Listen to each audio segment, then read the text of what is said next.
Hey guys, how are you? Hope you people are doing well. Myself Naman Verma from India. Today I'm gonna reacting on a video of channel named The New Statesman. So do subscribe this channel and subscribe me too for more updates. Press bell icon. And the title of today's video is 2025 Donald Trump's year of retribution, U.S. politics. The New Statesman.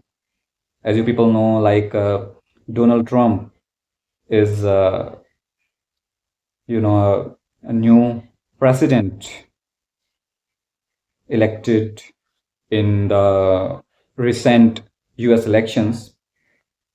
So this video is regarding this topic. So without any delay, let's get started. If you yet not follow me on Instagram and Facebook, then follow me on my social media handles. I will give my social media handle links in the description, so visit the description box and follow me for an interesting content. So without any delay, let's get started. If you could pick one word to describe or rather predict what 2025 will be like, what would it be? Wolfgang. Totally unknowable. This is a prediction. We have Donald okay? Trump. So unknowable would be the word. You have fulfilled your mission. Katie. Hannah is tough. Trump I was going to go with uncertainty, just but I am going cool to go dude. with brinkmanship. In perhaps the most anticipated or certainly most predicted event that we know will happen in 2025, just less than a month, Donald Trump will take office again in the White House. Katie, what are the first things he's planning to do? The first thing to say is he himself has said he wants on day one, January 20th, 2025, to make a, quote, big splash. There are a lot of reports about the executive orders that are being prepared for day one. So these are measures that he can sign in the Oval Office day one and that do not need congressional approval. I think number one on his list of priorities is going to be immigration. There is a lot of talk about the prospect of declaring a national emergency. It's disputed, but he believes will give him the ability to draw in basically a national issue, which is to, in his words, very seal the border, although very unlikely to be something he can achieve with a magic wand. But I think what you're going to see on day one is this real push to at least be seen to be doing something to tackle immigration. So that's likely to be surging resources to the southern border. It's likely to be very tough announcements about people who are here without documentation. I think the real question is going to be who is around him, not only for and do they give him America access to or the use West. of law enforcement, to potentially the use of military. Immigration do we start to see raids? Do we start to see people being rounded up in large numbers? His top officials are talking about a spectacular approach to immigration, as many as 1 million people being deported every year. So, it really depends what that's going to look like on the ground in real life. He has indicated they will go after convicted criminals first. But within the same interview, he's also talking about, saying that it's reluctant, but that they will have to go after families, potentially including families that have American citizens within them, these mixed status families. He's saying that he doesn't want to split families up, so there's a simple solution: we will deport them all together. So I think you are likely to see, a truly inhumane approach, and I think the cruelty will be part of the point, part of the initial phase here. Donald Trump to and Kamala Harris into Republicans or Democrats in the comment section. Not coming. So I think, all this talk about being a dictator on day one, making a big splash, having this spectacular approach, I think that is aimed first and foremost about an endless debate of democracy and dictatorship. And making clear to his supporters that he intends to follow through on his campaign promises. Wolfgang, you were nodding there when Katie said that words part of the largest democracy and words oldest democracy. Absolutely. This is very much a show. India and US. A show of force that he will display. No, I'm completely in agreement. This is also in agreement that this is his priority, because this is the one thing he can do pretty quickly. The other things that he will do, I think Katie's list point 2, 3, and 4, they might take a little longer, and these are some of these things affect us here in Europe. Go on, quickly run us through 2, 3, and 4. That I was going to say we'll kind of tee that up very neatly, because I was going to move on to talk about tariffs. So this has been heavily trailed throughout the election campaign. The figures that Donald Trump has put on this recently is a blanket tariff of 25% on imports from United States neighbors, Mexico and Canada, which are also among its biggest trading partners, for India. And a 10% additional tariff on imports from China. When you bear in mind that a large part of the very real anger, the pain, the discontent that has powered Trump's return to the White House was based around the cost of living, the sense that consumer prices were going up. When you go to the supermarket, prices were just too high. It was too expensive to buy things. Putting blanket tariffs on imports from your biggest trading partner is going to raise prices. It is also almost certainly going to hit US companies, because the difference this time to Trump's first term is that all of these other countries have also been readying their response. We're seeing very clear indications from Mexico, from Canada, and from China that there will be retaliatory measures. So this is going to hurt US consumers, but it's also going to hurt US companies. And how quickly can your average American consumer in their supermarket expect to see those price changes, do you reckon, in their shopping? Well, I mean, that's a very hard calculation. There's a lot of variables. I will say it's related to point 1, though, is the American economy depends very heavily, particularly in sectors like agriculture, which is very important to the price of those things that are appearing in the supermarket, depends on a foreign-born workforce. So if one of the things you're doing, in addition to tariffs, is discouraging people from coming here and deporting a lot of the people who are already here, then that's another cost pressure. So I'd say points 1 and 2 both point to, yes, very tough measures that he has trailed well in advance. Definitely. But also real impacts here for the cost of living and for inflation. So it's going to be interesting to see how he navigates that. And with someone whose other number one obsession when he was last in office was the stock market. In every meeting he would have with foreign leaders, he would always talk about, look at the stock market. It's the greatest stock market we've ever seen. If we start to see an impact in markets, and if we start to see pressure from the business lobby, let's not forget some of the country's wealthiest business people are in or adjacent to his administration. It's going to be interesting to see, does he stick with that? Or does he start to shift his approach once he starts to see the real impact and prices rising and people being very unhappy about that? Take us through points 3 and 4, and then we will move to the impact of this remarkable man on the rest of the world. Point 3, I will keep brief, which is retribution, the attempts to go after what he's called the enemy within. I think, again, that's going to depend on the whole planet who he gets in senior positions. If Kash Patel, for instance, is confirmed as the director of the FBI, better than Joe Biden, I think you could see him take action quite early on to at least launch investigations, which, let's not forget, just being investigated and having to defend yourself through a court process can bankrupt individuals.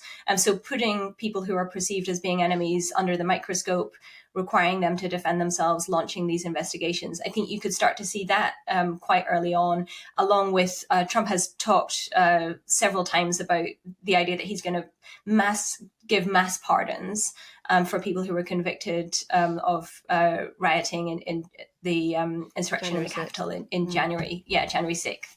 2021. So I think you're likely to see that very, very early on. He has said, and it's not clear if he's just trying to create a better climate for confirmation hearings, but he said in a recent interview that success would be his retribution.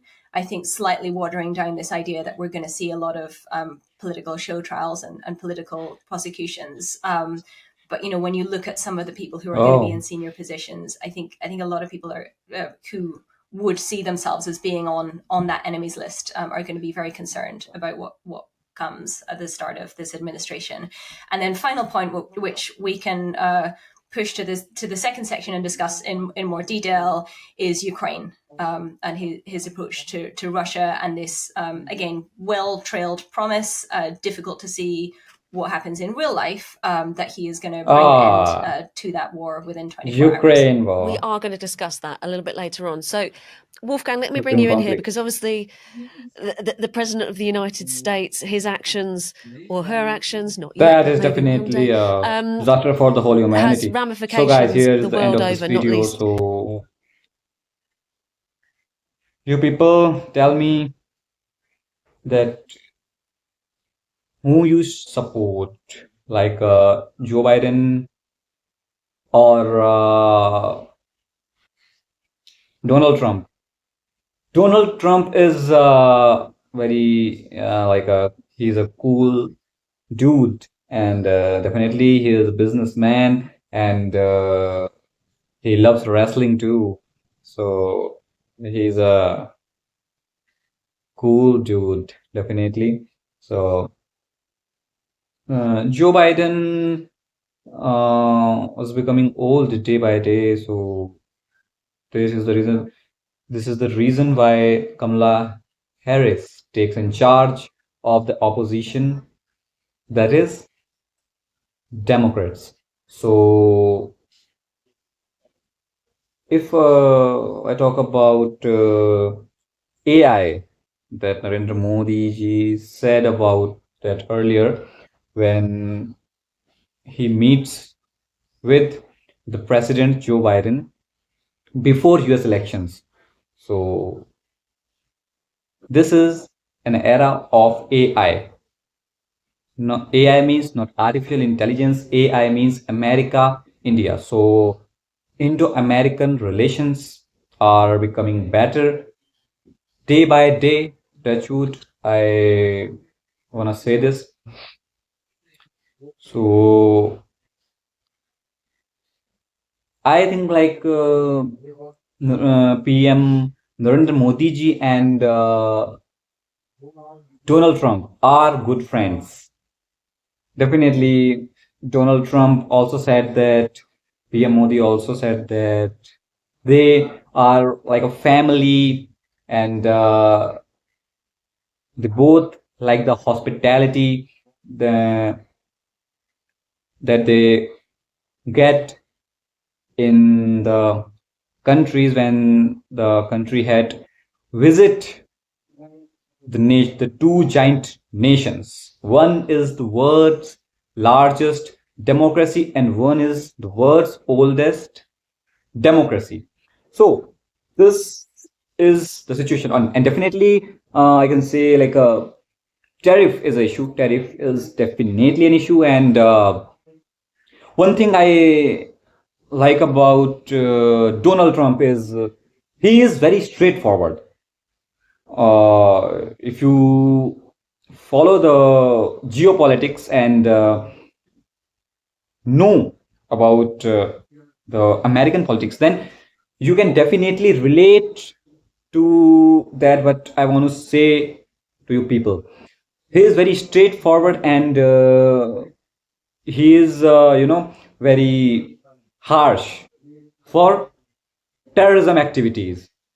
I can say like terrorism is a very big issue for whole humanity, and the PM of India and US President Donald Trump, they are just like no any if and but for terrorism, no tolerance policy.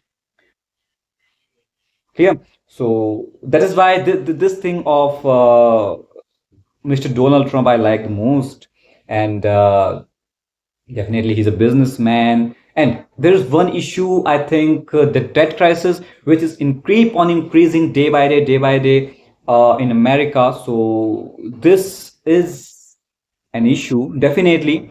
And so both the parties, like Republican and Democrats, have their own manifestos.